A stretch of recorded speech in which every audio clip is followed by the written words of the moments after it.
बिस्मिल्लाहिर्रहमानिर्रहीम। अस्सलाम वालेकुम बच्चों। आज का हमारा टॉपिक है वो है पाकिस्तान के निज़ाम महसूलात का जायज़ा कि पाकिस्तान में जो टैक्स का स्ट्रक्चर है वो कैसा है, पाकिस्तान में किस तरह का टैक्स लगाया जाता है, बराह रास्त है, बिलवास्ता है, या क्या सूरत हाल है, ये हम डिस्कस करेंगे। मुख्तलिफ पॉइंट्स बने हुए हैं। सबसे पहला पॉइंट है टैक्स आमदनी का बहुत बड़ा ज़रिया। पाकिस्तान में आपको पता है कि हुकूमत की जो आमदनी है वो ज़्यादातर टैक्सों से हासिल हो रही होती है। 75% तकरीबन आमदनी टैक्सों से हासिल हो रही होती है। बाकी 25% होती है हुकूमत बाकी ज़राए से हासिल करती है। मसलन प्रोडक्शन का शोबा है, हुकूमत ने खुद सरमायाकारी की हुई है, वहाँ से आमदनी हासिल हो रही है, लेकिन 75% जो है वो टैक्सों के ज़रिए हासिल होती है। नंबर 2 है बिलवास्ता टैक्सों की भरमार। बिलवास्ता टैक्स यानी इनडायरेक्ट टैक्स जो कीमतों में शामिल होते हैं। पाकिस्तान में डायरेक्ट टैक्सेस लोग बहुत कम अदा करते हैं और डायरेक्ट टैक्सेस की जो एप्लीकेशन है बहुत मुश्किल है, लोग अदा ही नहीं करते। इसलिए बिलवास्ता टैक्स जो है वो अप्लाई किए जाते हैं, यानी चीज़ों की कीमतों के साथ ही टैक्स लगा दिया जाता है। अब यही वजह है कि अब आप देखें कि मुल्क में जितनी भी आप चीज़ें इस्तेमाल करेंगे, जितनी भी आप प्रोडक्ट इस्तेमाल कर रहे हैं, उन सब चीज़ों के साथ जीएसटी हर किसी के साथ लिखा हुआ होता है। ठीक है, तो लिहाजा बिलवास्ता टैक्सों की भरमार है। उसके बाद गरीबों पर बोझ है। कहते हैं बराह रास्त टैक्सों का ताल्लुक तो वो तो उसूल मसावत के तहत ही होगा, लेकिन पाकिस्तान में चूँकि बिलवासा टैक्सेस हैं, इसलिए इसका बोझ ज़्यादातर किस पर पड़ता है? गरीबों पे पड़ता है। अब देखें जो सामान तायुश है उन पर टैक्स लगाया तो जाता है ज़्यादा मकदार में, लेकिन उसको ख़रीदने वाले बहुत कम लोग हैं। जो आम तबका है उन्होंने ज़्यादा चीज़ें ख़रीदनी हैं, जो ज़्यादा ख़रीदेंगे ज़ाहिर है उन्हीं को टैक्स अदा करना पड़ेगा ज़्यादा। हाँ जी, तो गरीबों पर बोझ कहते हैं, हम ये डिस्कस कर रहे थे। कहते हैं कि गरीबों पर इसका बोझ इसलिए पड़ता है क्योंकि बिलवासा टैक्सेस की भरमार है।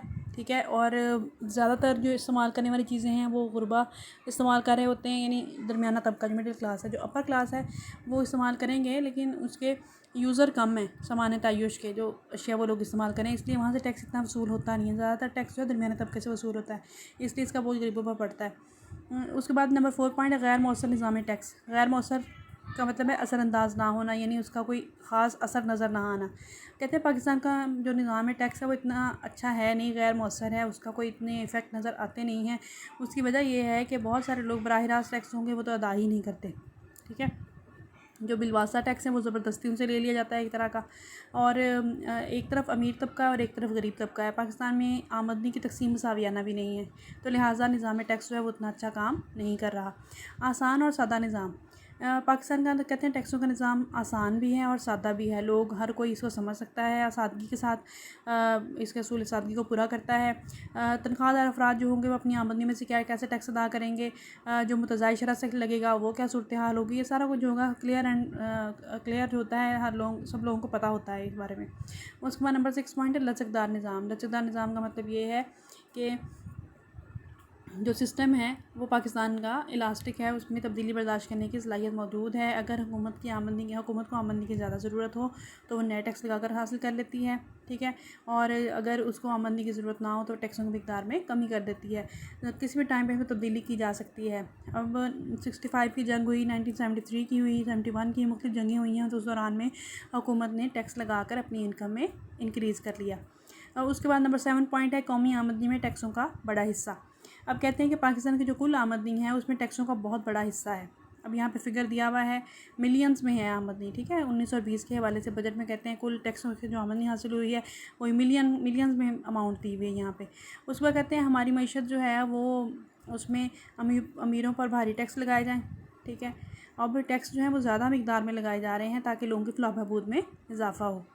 कर्ज़े और जायद नोट छापना। अब वो कहते हैं नंबर 8 पॉइंट है कर्ज़े और जायद नोट छापना। बाज़ का हुकूमत ये भी करती है कि हुकूमत को जब कभी पैसों की ज़रूरत होती है तो उसके आमदनी कम होती है और अखराजात ज़्यादा हो जाते हैं, तो हुकूमत क्या करती है कि कहीं से कर्ज़ा ले सकती है या फिर गारंटी के बगैर नोट छाप लेती है, तो उसकी वजह से मईशत पर बोझ पड़ता है और मुल्क में अफरात ज़र बढ़ जाता है। टैक्स चोरी। नंबर 9 पॉइंट टैक्स चोरी। पाकिस्तान में कहते हैं कारोबारी लोग मुख्तलिफ हरबों से टैक्सों की सही अदायगी नहीं करते, बराह रास्त टैक्स जो है वो अदा ही नहीं करते, आमदनी गलत बताते हैं, अपनी इनकम ही शो नहीं करते, वेल्थ शो नहीं करते, प्रॉपर्टी शो ही नहीं करते, तो लिहाजा वो टैक्स से बच जाते हैं। आपस में शो भी हो जाए तो वो रिश्वत दे के मिलीभगत करके अमले के साथ मिलकर टैक्स अदा ही नहीं करते, तो लिहाजा पाकिस्तान में टैक्स चोरी बहुत ज़्यादा बदनीयती और झूठ वगैरह है यहाँ पे। ठीक है, उसके बाद आ गया नंबर 10 पॉइंट माशी तरक्की की राह में रुकावट। कहते हैं टैक्स जो है वो माशी तरक्की की राह में रुकावट है, क्योंकि हुकूमत अगर तो ईमानदार है तो तब उस सूरत में इकॉनमी जो है वो बढ़ेगी। अब गरीबों पर बोझ इसका ज़्यादा पड़ता है और अमीरों पर बोझ इसका ज़्यादा नहीं पड़ता। अमीर लोग जो होंगे वो टैक्स से बच जाएंगे, जैसे कि मैंने पीछे डिस्कस किया कि अमीर लोग जो होंगे वो मुँह मुका करके, रिश्वत दे के, बदयांती करके टैक्सों से बच जाएंगे, और जो गरीब तबका होगा उसको टैक्स अदा करना पड़ता है। तो लिहाजा क्या होता है कि माशी तरक्की उस हिसाब से नहीं हो पाती, लोगों की बचतें नहीं होती फिर। तो उस सूरत में क्या होता है कि गैर मुल्की कर्ज़े लिए जाते हैं।